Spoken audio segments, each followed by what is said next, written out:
Assalamualaikum warahmatullahi wabarakatuh. My name is NURINA. I hope everyone is having a good day today. And my teammates are IZZATI, AMIRAH, MADIHAH, and Sarah. We're going to be presenting about the oral burning sensation and dry mouth. I'm going to start with the definitions of oral burning sensation and dry mouth. So oral burning sensation, it is defined as burning, painful or itching sensation located in the oral mucosa. The tongue is most affected, followed by the lips and the palate. Next is the dry mouth, which is also known as xerostomia, a condition in which the salivary glands in your mouth don't make enough saliva to keep your mouth wet. Risk factors of xerostomia. First of all, it is because of drug-induced. A medication which is known to cause xerostomia may be termed surgenic. The sensation of dryness usually starts shortly after starting the offending medication or after increasing the dose. For examples are such as anticholinergic drugs, sympathomimetic drugs, or diuretic drugs. Next, it is because of the physiological reasons. Salivary flow rate is decreased during sleep, which may lead to a transient cessation of dry mouth upon waking up. Age-related changes in salivary gland tissue may lead to the modest reduction in the salivary output and partially explain the increased prevalence of xerostomia in older people. Dry mouth is also a common sensation during periods of anxiety, probably owing to enhanced sympathetic drive. The next risk factor of xerostomia is the Sjögren's syndrome. It is a disease characterized by inflammatory changes in the moisture-producing glands throughout the body. It will lead to reduced secretions for glands that produce saliva, tears, and other secretions throughout the body. Next is the radiation therapy. Radiation therapy for cancers of the head and neck, where the salivary glands are close to or within the field radiated, is another major cause of xerostomia. Last but not least is the celiac disease. Xerostomia may be the only symptom of celiac disease, especially in adults, who often have no obvious digestive system. Oral burning sensation is often associated with local and systemic factors. For local factors, the first one is oral candidiasis. Oral candidiasis or thrush can cause oral burning and pain. The appearance of thrush in a dry mouth patient is often atypical and appears as weight. Next is allergies, then dental problems that may be due to the unpolished rough surface. For median rhomboid glossitis, which are a condition characterized by an area of redness and loss of lingual papillae on the central dorsum of the tongue, sometimes including lesion of the tongue and palate. Next is oral habits, such as tongue thrusting, biting the tip of the tongue, and teeth grinding. And the last one for local factors is excessive use of chlorhexidine. For systemic factors, the first one is Sjögren's syndrome. Next is xerostomia that will be discussed more on the next slides. The main symptoms are generalized oral discomfort, sometimes described as burning. Next is vitamin B complex deficiency, which will lead to the burning mouth sensation. In my case, the symptoms include sore on the tongue. Psychological problems such as depression or anxiety. Diabetes mellitus, which due to the electrolyte imbalance causing polyuria and dehydration and lead to the xerostomia. Next is the nerve disturbances or damage. And the last one is side effects of medications, particularly high blood pressure medications. There are few clinical manifestations of dry mouth or xerostomia. The first one is dry tongue. Next is lack of saliva. Loss of saliva will increases the acidity of the mouth and contribute to the development of caries. Then halitosis, which is bad breath. Meanwhile, on tongue, there is an atrophy of papillae, fissures and ruptures of tongue and lips. Next is dysgeusia, which is distortion of the taste. It happens in xerostomia patients because normal salivary flow and concentration are necessary for the taste. Individuals with xerostomia complain of problems with eating, speaking, swallowing, and wearing dentures without taking frequent sips of water. Denture wearers may have problems with denture retention, denture source, and the tongue sticking to the palate. Next, we move on to the diagnosis of xerostomia. There are four types of the diagnosis. The first one is examination. Major salivary glands are palpated for the presence of tenderness, firmness, or enlargement. The amount and quantity of saliva coming from ducts inside the mouth are assessed, or the presence of dry or reddish oral mucosa is noted. Active dental decay is evaluated. The second diagnosis is salivary flow rate. The amount of saliva produced during a specified amount of time may be measured. The test is non-invasive and painless. Next is the scintigraphy. This test, performed in the hospital, it measures the rate at which a small amount of injected radioactive material is taken out from the blood by salivary glands and then secreted into the mouth. It is another method to measure salivary flow rate. And the last diagnosis is the biopsy of minor salivary glands. A small, shallow incision is made inside the lower lip to remove at least 4 of these glands. A pathologist then examines them for changes characteristic of the salivary components of the Sjogren syndrome. There are several clinical correlations associated with xerostomia, and the first one will look at the common systemic conditions associated with salivary hyperfunction and xerostomia. That includes Sjogren syndrome, rheumatoid arthritis, SLE, depression, HIV, nutritional deficiencies, Down syndrome, and also cystic fibrosis. And the second one will look at the common medication classes associated with salivary hyperfunction and xerostomia. And the drugs include anticholinergics, antidepressants, sedatives and tranquilizers, antihistamines, antihypertensives, antiparkinsonism, antiepileptics, and also cytotoxics. The complications of xerostomia are such as dental caries, candidiasis, which is also known as a fungal infection caused by yeast called Candida. Next is the angular cheilitis, which is the inflammation of one or both corners of the mouth, as shown in the first picture on the right. Next is atrophic fissure, or we can also call burning tongue. Next is dysphagia, which is swallowing difficulties. Next, dysgeusia is a condition where the person's perception of taste is altered. Halitosis, which is also known as bad breath, and the patient who has xerostomia will also have difficulties in wearing removable intraoral prosthesis, and they will also have difficulties in speech and mastification. As for the management and treatment of xerostomia, the first one is by alleviating dry mouth condition, by advising your patient to take frequent small sips of water and also prescribing saliva substitutes.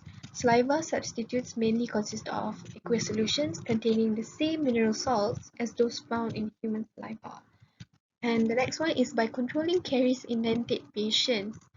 As for those patients who still have teeth, we should recommend them to avoid sugary things like candies and drinks, and instead, if they really want to have sugary things, we should recommend them to take sugar-free gum.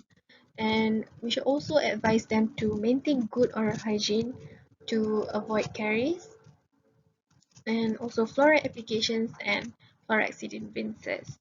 The next one is by monitoring for mucosal candidiasis.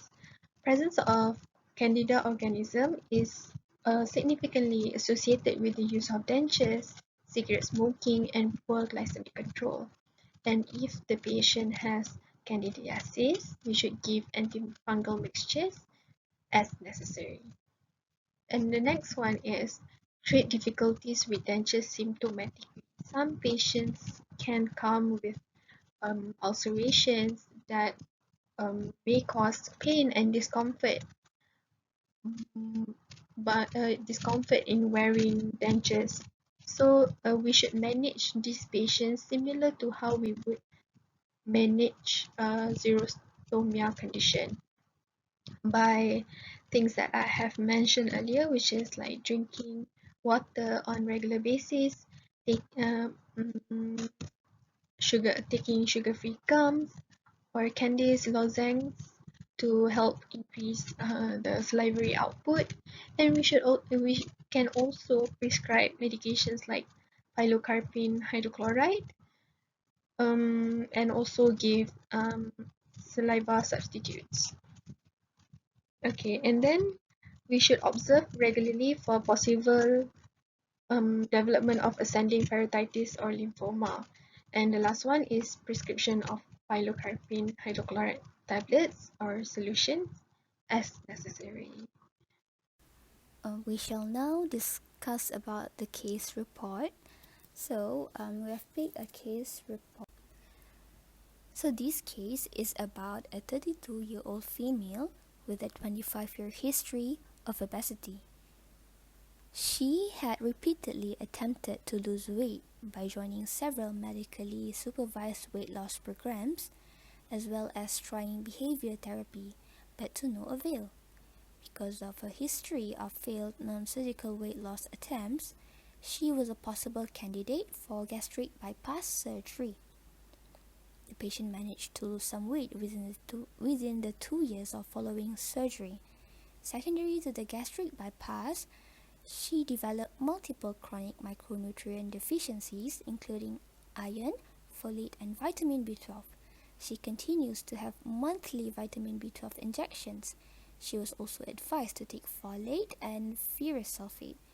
However, the patient is not compliant with these prescriptions and thus continues to have problems maintaining a normal iron and folate status. The patient was prescribed with fluoxetine, which is an antidepressant, but she then chose to discontinue it, which caused her to gain some weight. The patient was then placed on fenfluramine and phentermine and lost only some weight. Due to these poor weight loss results, her prescription was changed to dexfenfluramine. Somehow, the medication is ineffective and has become a concern for her oral health. The patient then discontinued dexfenfluramine. This patient also drank 6 to 8 12-ounce cans of Diet Coke per day during her episode of rampant caries. She consumed soda to overcome her severe mouth dryness. The patient received no dietary advice on reducing potential caries from nutrition professionals she saw during this period. Prior to surgery, the patient had a history of excellent oral hygiene. She had only 3 teeth with fillings, of a total 28 teeth overall. Her remaining teeth were free of caries on both clinical and radiographic examination. Post-surgery, the patient had been diagnosed with caries in 26 of her 28 teeth. One tooth had very severe decay that progressed into the nerve and required root canal treatment. The prognosis for her teeth would have been poor or nearly hopeless if the patient had not received immediate dental treatment.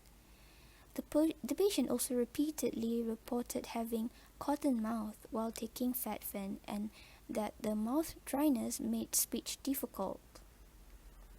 On further examination, she had no salivary secretions from her parotid glands and only very small amounts from her submandibular glands. The dentist felt that the xerostomia was secondary to her medications and concluded that the rampant caries had resulted from a combination of xerostomia and dietary factors. Preventive dental measures instituted to her was daily use of salivary stimulant, professional applications of fluoride tooth varnish, fluoride treatments every 3 months, home application of daily fluoride treatments, and calcium phosphate rinses. The patient continued to develop recurrent caries but much lesser. She has then been stable and had no new caries lesions on further examination. We shall now discuss about the definitive diagnosis, etiology, examination, treatments and preventive measures, as well as the summary for this case.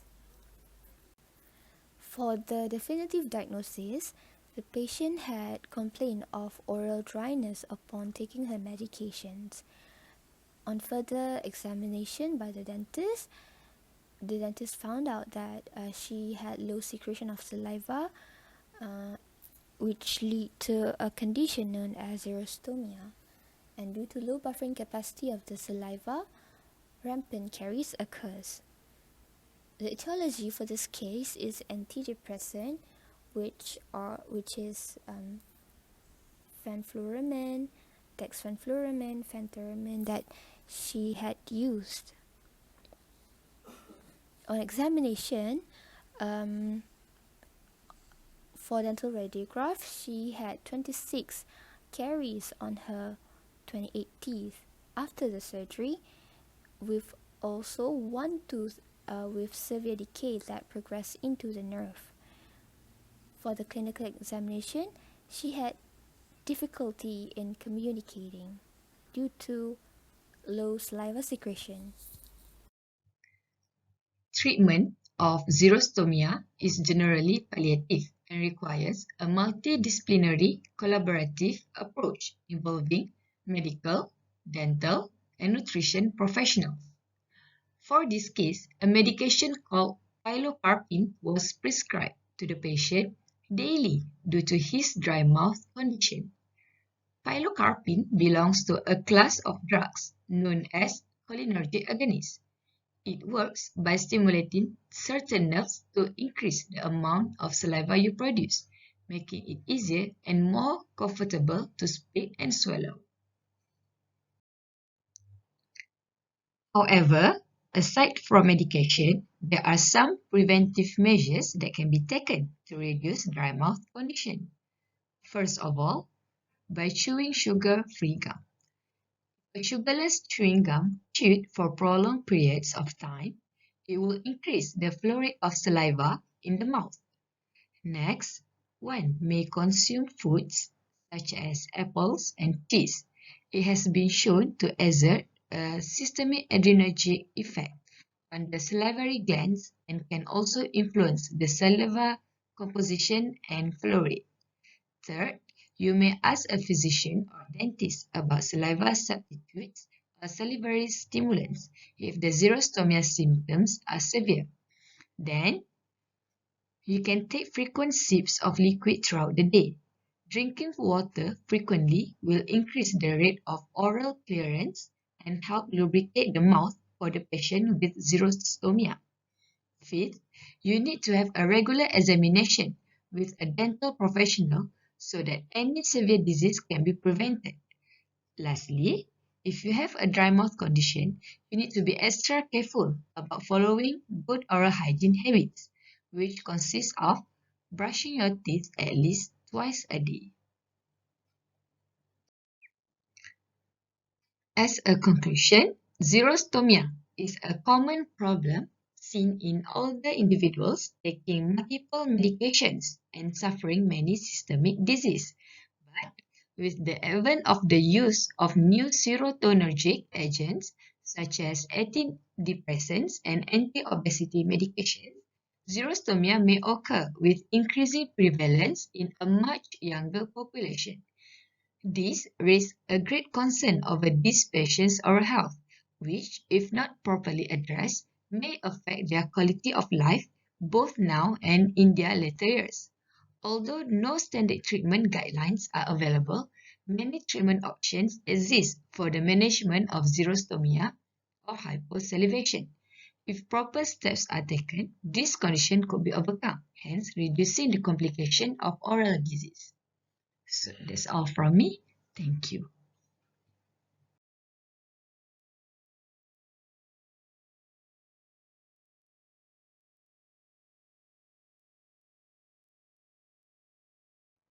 Thank you. That's all from us.